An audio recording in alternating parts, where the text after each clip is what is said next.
कभी कभी जिंदगी इंसान को ऐसे मोड़ पर लाकर खड़ा कर देती है जहां उसे खुद समझ नहीं आता कि वह सही रास्ते पर चल रहा है या गलत है। मेरे साथ भी कुछ ऐसा ही हुआ था। मैं अपनी सगी जुड़वा बहन शालिनी से इतनी नफरत करने लगी कि उसकी हर खुशी मुझे अपनी हार लगने लगी थी। बचपन में ऐसा बिल्कुल नहीं था। शालिनी बहुत डरपोक और मासूम स्वभाव की लड़की थी। अगर कोई उसे डांट देता तो उसकी आंखों में तुरंत आंसू आ जाते और मैं बिना कुछ सोचे उसके सामने खड़ी हो जाती। स्कूल हो या मोहल्ला, हर जगह मैं उसकी डाल बनकर रहती थी। मुझे लगता था कि जब तक मैं उसके साथ हूँ कोई उसे परेशान नहीं कर सकता। हम दोनों की शक्ल बिल्कुल एक जैसी थी, लेकिन स्वभाव एक दूसरे से बिल्कुल अलग था। शालिनी हर किसी से प्यार और सम्मान से बात करती थी। किसी को परेशानी में देखती तो उसकी मदद करने की कोशिश करती थी। मैं उसके बिल्कुल उलट थी। मुझे गुस्सा बहुत ही जल्दी आता था और मैं किसी की बात आसानी से सहन नहीं कर पाती थी। लोग मुझे तेज स्वभाव की लड़की कहते थे, जबकि शालिनी सबकी पसंद बन चुकी थी। मम्मी पापा ने कभी हमारे बीच कोई फर्क नहीं किया। दोनों के लिए एक जैसे कपड़े आते थे। दोनों को बराबर प्यार मिलता था। लेकिन घर के बाहर की दुनिया अलग थी। जहाँ भी जाते लोग शालिनी की तारीफ करते। कोई कहता वह कितनी समझदार है, तो कोई कहता उससे अच्छी लड़की मिलना मुश्किल है। शुरुआत में मैं इन बातों को नज़रअंदाज करती रही, लेकिन धीरे धीरे यही बातें मेरे दिल में चुभने लगी। एक दिन हम दोनों एक पारिवारिक समारोह में गए हुए थे। वहाँ एक आंटी हमारे पास आई। उन्होंने मुस्कुराकर शालिनी के सिर पर हाथ फेरा और बोली, बेटा तुम बहुत प्यारी हो, भगवान तुम्हें हमेशा खुश रखे। मैं भी वहीं बैठी थी, लेकिन उन्होंने मेरी तरफ देखा तक नहीं। कुछ पल बाद मेरी तरफ देखकर बोली, तुम भी अच्छी हो, लेकिन तुम्हारी बहन में कुछ अलग बात है। उनके बाद मेरे दिल में तीर की तरह लगी। उस दिन पहली बार मेरे मन में एक ख्याल आया, अगर शालिनी न होती तो शायद लोग मेरी भी तारीफ करते। घर लौटते समय शालिनी ने मेरे चेहरे की उदासी देख ली। उसने मेरा हाथ पकड़कर कहा, लोगों की बातों का बुरा मत मानो, मेरे लिए तुम सबसे अच्छी हो। इतना कहकर उसने मुझे गले लगा लिया। लेकिन उस दिन पहली बार मैंने उसके गले लगने पर भी वैसा अपनापन महसूस नहीं किया जैसा पहले किया करती थी। उसी दिन मेरे दिल में ईर्ष्या का एक ऐसा छोटा सा बीज पड़ चुका था, जो धीरे धीरे बढ़ने लगा। समय बीतता गया और मेरे व्यवहार में बदलाव आने लगा। पहले अगर कोई शालिनी को परेशान करता तो मैं सबसे पहले उसके बचाव में खड़ी हो जाती थी, लेकिन अब मैं दूर खड़ी सब देखती रही। कॉलेज में कुछ लड़के उसे बेवजह परेशान करते तो वह घबरा जाती और मेरी तरफ देखती, लेकिन मैं जानबूझकर दूसरी तरफ मुड़ जाती। उसके चेहरे पर डर देखकर मुझे अजीब सा सुकून मिलने लगा। मैं खुद भी नहीं समझ पा रही थी कि मैं इतनी कैसे बदल गई हूँ। धीरे धीरे मैंने दूसरी उससे दूरी बनानी शुरू कर दी। पहला मेरा हर समय उसी के साथ गुजरता था, लेकिन अब मैंने दूसरी लड़कियों से दोस्ती कर ली। यह बदलाव सबसे पहले मम्मी ने महसूस किया। एक दिन उन्होंने मुझे अपने पास बैठाकर कहा, रूही, शालिनी बहुत सीधी है, उसे दुनिया की ज़्यादा समझ नहीं है। वह तुम्हारे भरोसे रहती है। अगर तुम ही उससे दूर हो जाओगी तो वह बिल्कुल अकेली पड़ जाएगी। तुम्हारे पापा और मुझे हमेशा इस बात का सुकून रहता है कि तुम उसके साथ हो। उनकी बातें सुनकर भी मेरे दिल पर कोई असर नहीं हुआ, बल्कि मुझे यह सुनकर और गुस्सा आया कि हर बार चिंता सिर्फ शालिनी की ही क्यों होती है। क्या मेरी भावनाओं की कोई कीमत नहीं है? धीरे धीरे मेरा गुस्सा बढ़ता गया। मैं छोटी बात पर उससे नाराज हो जाती। वह हर बार चुप रहकर बात खत्म करने की कोशिश करती, लेकिन उसकी यही आदत मुझे और ज़्यादा परेशान करती थी। एक दिन शालिनी की तबीयत खराब हो गई। उसे तेज बुखार था। मम्मी किसी ज़रूरी काम में व्यस्त थी। उन्होंने मुझसे कहा कि समय पर दवाई दे देना। मैंने हाँ तो कह दिया, लेकिन मन से ऐसा नहीं किया। रात भर शालिनी बेचैन रही। उसने कई बार मुझसे दवाई के बारे में पूछा, लेकिन मैंने ध्यान नहीं दिया। सुबह जब मम्मी को सच्चाई पता चली तो उन्हें बहुत दुख हुआ। उन्होंने पहली बार मुझसे सख्ती से बात की। उस दिन मुझे अपनी गलती का एहसास होने के बजाय यही लगा कि एक बार फिर ये सब लोग शालिनी की वजह से मुझे गलत समझ रहे हैं। उसी दिन मैंने मन ही मन फैसला कर लिया कि अब मैं शालिनी से सिर्फ दूरी नहीं बनाऊंगी, बल्कि उसे यह एहसास भी करवाऊंगी कि हर बार सबकी पसंद होना इतना आसान नहीं होता। समय गुजरता गया, लेकिन मेरे मन की जलन कम होने के बजाय और बढ़ती चली गई। शालिनी अब पहले जैसी हंसती मुस्कुराती नहीं थी। वह ज़्यादातर चुप रहने लगी थी। कॉलेज जाती तो सीधे क्लास में बैठती और छुट्टी होते ही घर लौट आती। मम्मी पापा उसकी बदलती हुई हालत देखकर परेशान रहते, लेकिन उन्हें यह समझ नहीं आता था कि उसकी उदासी की असली वजह क्या है। कई बार पापा हम दोनों को अपने पास बैठाकर समझाते कि दुनिया में सबसे मजबूत रिश्ता भाई बहन का होता है। अगर अपने ही एक दूसरे से दूर हो जाएं तो बाहर वाले उसका फ़ायदा उठाने लगते हैं। शालिनी हर बार सिर झुकाकर उनकी बातें सुनती और उसकी आंखें भर आती, जबकि मैं बिना कुछ बोले वहाँ से उठ जाती। मुझे लगता था कि हर बार वही सबकी हमदर्दी ले जाती है और मैं अकेली रह जाती हूँ। कुछ दिनों बाद हमारे रिश्तेदार के यहाँ शादी का निमंत्रण आया।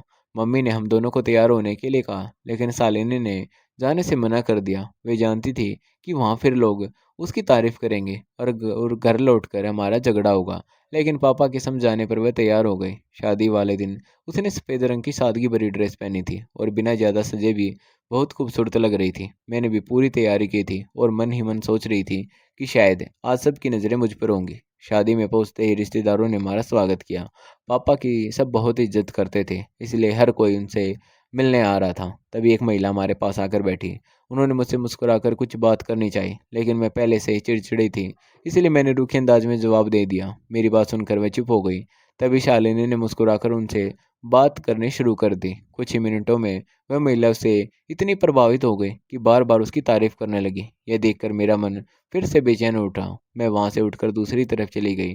तभी मेरी नज़र एक लड़के पर पड़ी। उसने सादे लेकिन सलीकेदार कपड़े पहने हुए थे और उसका व्यवहार बहुत शांत था। पता नहीं क्यों पहली बार किसी को देखकर मैं कुछ पल के लिए रुक गई। वह सीधे उसी महिला के पास गया जिससे अभी हमारी बात हुई थी।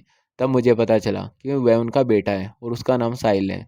थोड़ी देर बाद वह हमारे परिवार के पास आया। उसने मम्मी पापा से आदर के साथ बात की और फिर उसकी बातचीत का ज़्यादातर हिस्सा शालिनी के साथ होने लगा। मैं दूर खड़ी ये सब देखती रही। मेरे मन में फिर वही पुराना सवाल उठने लगा कि आखिर हर अच्छी चीज़ शालिनी की ज़िंदगी में ही क्यों आती है। शादी खत्म होने के बाद हम लोग घर लौट आए, लेकिन उस रात मुझे बिल्कुल नींद नहीं आई। बार बार साहिल का चेहरा मेरी आंखों के सामने आ रहा था। अगले दिन मैंने तय किया कि मम्मी से उसके बारे में बात करूंगी, लेकिन नाश्ते की मेज पर बैठते ही मम्मी ने पापा से कहा कि कल वाली आंटी का फ़ोन आया था। उन्होंने अपने बेटे के लिए शालिनी का रिश्ता मांगा है। ये सुनते ही मेरे पैरों तले ज़मीन खिसक गई। मैं चोरी से शालिनी की तरफ देखने लगी। वह खुद भी हैरान थी, लेकिन हमेशा की तरह शांत बैठी रही। उसी पल मैंने मन ही मन फैसला कर लिया कि इस बार मैं अपनी खुशी किसी और के हिस्से में नहीं जाने दूंगी। 2 दिन बाद साहिल अपनी माँ के साथ हमारे घर आने वाला था। उसी रात मैंने शालिनी से कहा कि मेरे पास एक बहुत अच्छा फेस पैक है जिससे उसका चेहरा और निखर जाएगा। वह पहले तो मना करती रही, लेकिन मेरे बार बार कहने पर मान गई। अगले दिन उसकी त्वचा पर हल्की एलर्जी हो गई और मम्मी ने उसे आराम करने के लिए कमरे में रहने को कहा। हम दोनों की शक्ल एक जैसी होने की वजह से मेहमानों के सामने मुझे बैठा दिया गया। साहिल और उसकी माँ को कुछ भी पता नहीं चला। उन्होंने मुझे ही शालिनी समझकर पूरे सम्मान के साथ बातें की। साहिल ने मुस्कुराकर मेरे भविष्य और पढ़ाई के बारे में पूछा और मैंने भी खुद को शालिनी बताकर जवाब दिए। जाते समय उसकी माँ ने रिश्ता पक्का करने की खुशी जताई।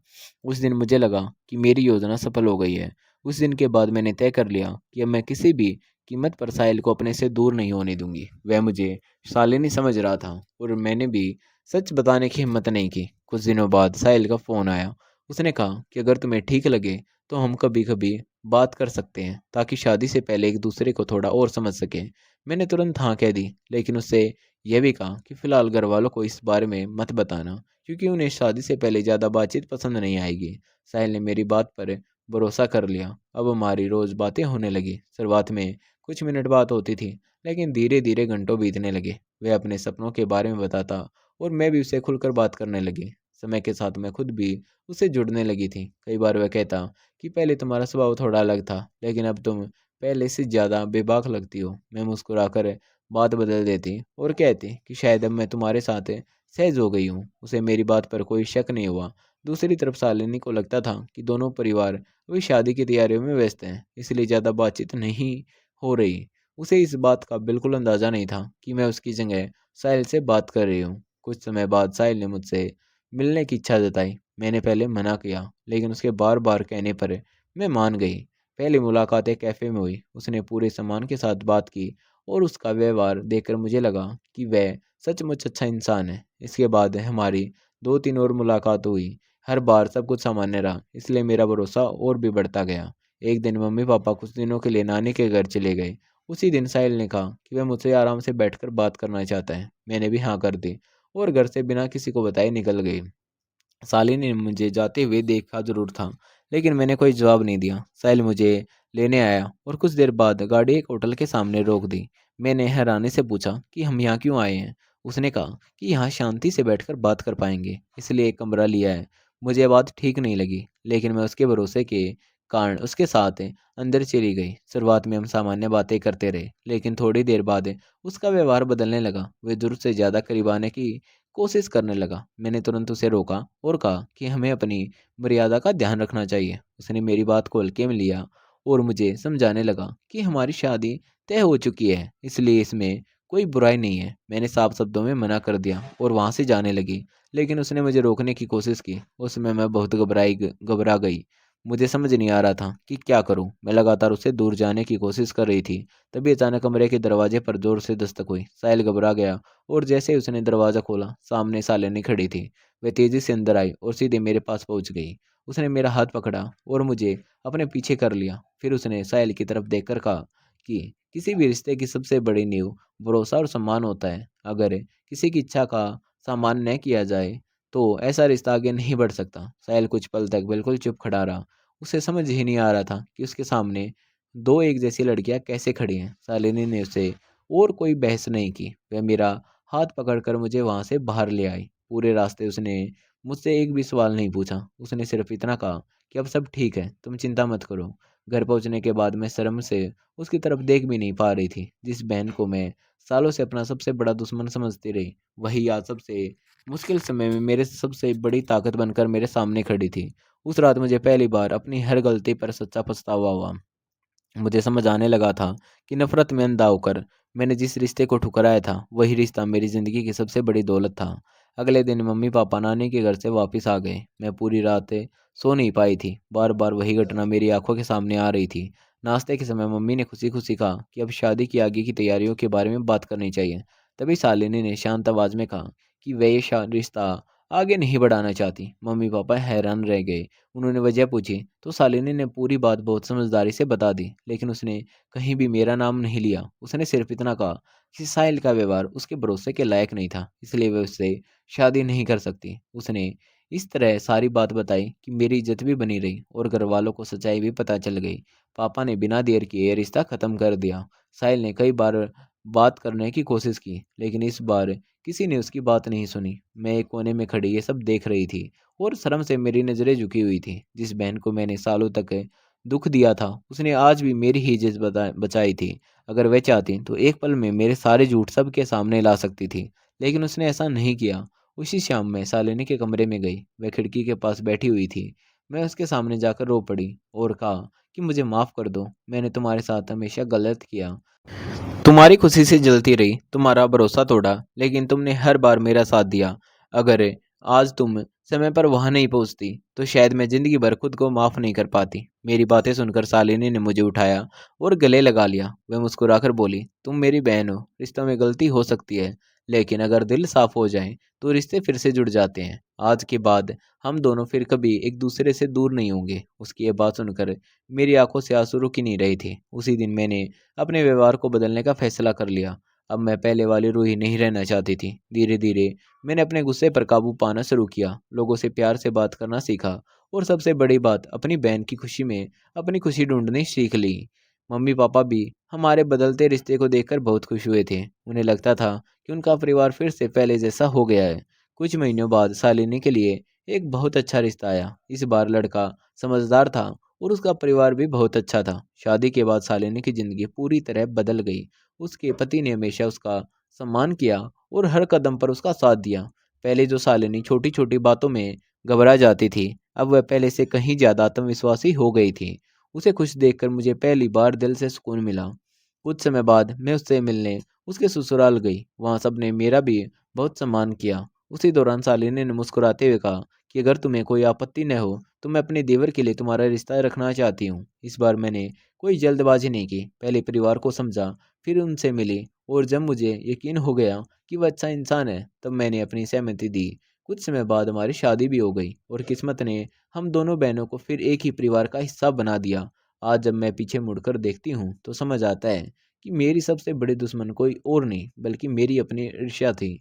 अगर शालिनी उस दिन मुझे माफ़ न करती तो शायद मैं ज़िंदगी भर पछतावे के साथ जीती। उसने मुझे सिखाया कि सच्चे रिश्ते जीतने के लिए नहीं, निभाने के लिए होते हैं। आज भी जब कोई हमारी तारीफ करता है तो मुझे जलन नहीं होती बल्कि गर्व होता है कि शालिनी मेरी बहन है। मैंने ज़िंदगी से यही सीखा कि दूसरों से तुलना करने के बजाय अपनी पहचान बनानी चाहिए, क्योंकि नफरत रिश्ते तोड़ती है और अपनापन उन्हें हमेशा के लिए जोड़ देता है। दोस्तों, अगर आपको ये कहानी पसंद आई हो तो इसे अपने परिवार और दोस्तों के साथ ज़रूर साझा करें और फिर मिलेंगे एक नई कहानी के साथ।